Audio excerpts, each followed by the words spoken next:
Here in this box in front of me is the latest Chromebox from ASUS. And you might be asking yourself, why are you unboxing a Chromebox? There's not a whole lot to show off. Well, this Chromebox actually has some cool little tricks up its sleeve. So because of that, since it just showed up, we figured, you know what, why not? Let's unbox this thing. So let's hop into it.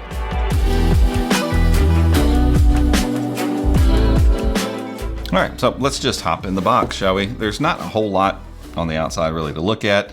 This is the model CN67. I did leave that out at the beginning of the video. But if you're looking for the latest ASUS Chromebox with a 12th gen Intel processor inside, this is the one you're going to find. And yeah, right off the bat, this is a review unit, so I would assume there'd probably be some more plastic in here, but just kind of sitting there. But it's a good-looking Chromebox, and ASUS has always made good-looking Chromeboxes. And this one particularly needs to be good-looking because it should find itself on your desk, not like mounted to the back of your monitor. And I'll get into why that is here in just a second. Other than that, we've got our cable, and again, because this is a Chromebox, yep, so we've got a barrel jack here, 150 watt cable here, and again, it's a barrel adapter here. So I think some of these new Chromeboxes can be powered off of USB Type-C. I don't know if this is one of them, but in a pinch, if you needed to, and you had probably a higher wattage charger, you might be able to power it without having to have the brick. But the idea behind a Chromebox really isn't about, portability necessarily. It really is more about, getting a setup that's at your desk and you sit down and you get your work done. And if somebody else needs it, they sit down at that desk. Maybe it's for a workstation or something like that. But and like I said at the beginning of the video, there's not a lot to talk about here. There's no monitor to talk about. There's no screen or keyboard or trackpad or design language or anything, other than the fact that we've got this kind of, speckled look on the top that looks kind of cool. And that's about it. There's this kind of unique feature here right across the top. Let me peel this off there. And it just looks nice.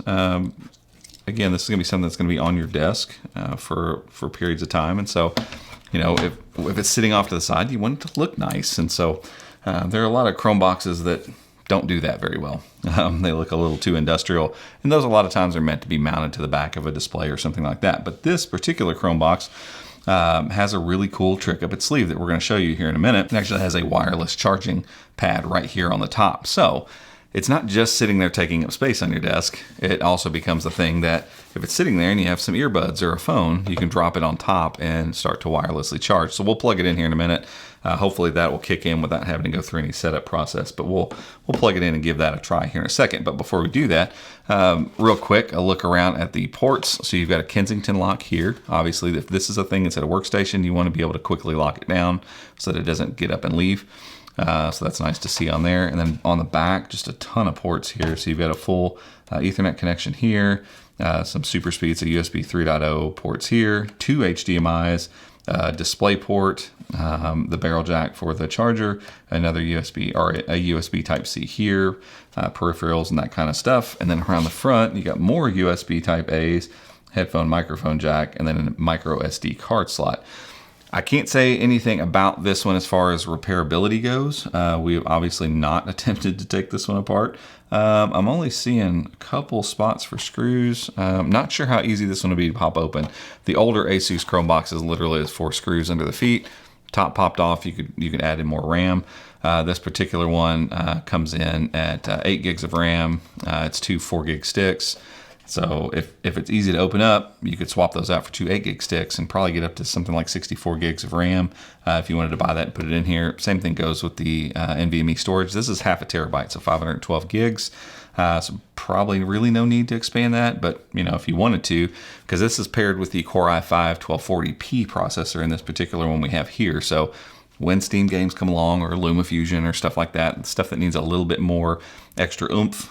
This thing's going to be able to deliver that. You got Iris Xe graphics as well. So there's a lot going on inside this box. It's similar internally to what we got in the Acer Chromebook 516 GE, the gaming Chromebook. So lots of power under the hood here. And obviously you'll be able to connect it to, I mean, it's got 3 ports here, so at least 3 monitors. And from what we understand, this thing can power multiple 4K monitors as well. So a lot of really cool stuff going on here with this one. But I'm going to take a break real quick and get it plugged in and see if we can't show off some of that wireless charging magic that they've built into this particular device.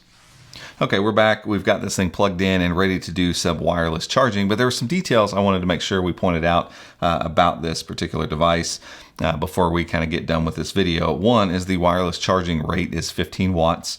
So that's a pretty decent, pretty fast wireless charge. The Ethernet port on the back is 2.5 gigabits, and the output on the monitors is up to 4K monitors for, I'm sure, probably the i7 and the i5 variants, maybe for the i3, I'm not sure. So when ASUS throws these things out, they assume that you're going to get the higher end versions, but it does go all the way down to a Celeron version. So there's a Celeron, an i3, an i5, and an i7 with all kinds of different variations of RAM and storage and all that kind of stuff. And the pricing's kind of all over the place too.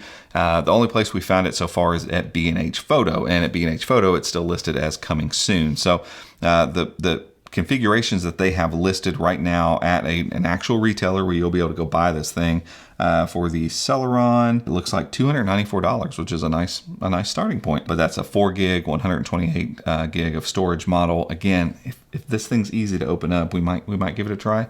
Then it would be a nice buy there. That's going to be a decent processor, and then you can just upgrade your RAM and storage as needed. Go up to the i3 8, let's see, what is this, 8128, and we go up to $515, still not too bad. Core i5, 1240p, which is what's in this one, 8 gigs of RAM, which is what's in this one, but 128 gigs of storage. This one's got 512 gigs for some reason. $660, and you go up to a whopping $980 for the Core i7 with 16 gigs of RAM, 256 gigs of storage. And again, those aren't the only variations that we're going to see with this thing. I mean, you're probably going to run into all sorts of different configurations because it's a Chromebox. It's very easy for them to swap these kind of pieces out on the motherboard.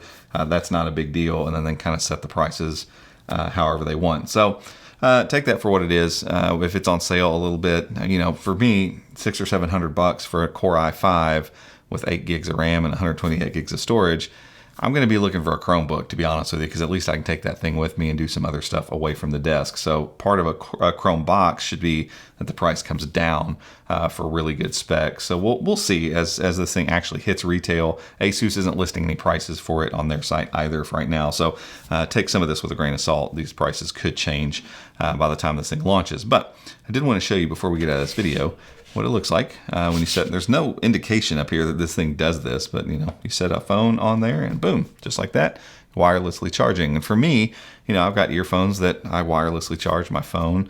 It'd be really nice, you know, to have this sitting up there and not have a wireless charging pad, to just drop my headphones on that when they need to charge, drop my phone on there when I need to charge it, and just for kicks. I didn't even try this. The Samsung is pretty finicky. It doesn't like to charge over most things. It'd be fun if it actually started charging. Does not look like it's going to start charging. I think it's a proprietary thing that they have, unfortunately. So yeah, that's a no-go. But if it's a Qi wireless charging setup, you can drop your device on there and pick up a little bit of power while you're sitting at the desk, which is just a really cool add-on, I think, for a device form factor that can kind of get left behind and be a little bit boring and stale sometimes. I mean, it's a Chromebox. It's literally just the central part of what makes a Chromebook.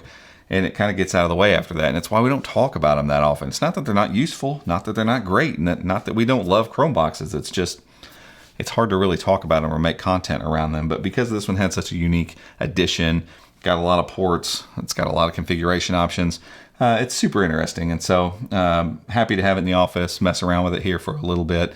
And hopefully it'll start arriving in stores before too long, because at the end of the day, being a Chromebox, there's nothing really else to review about it. It's just going to sit there and do its job. And I can guarantee you that with these kind of specs inside, it's going to be fast.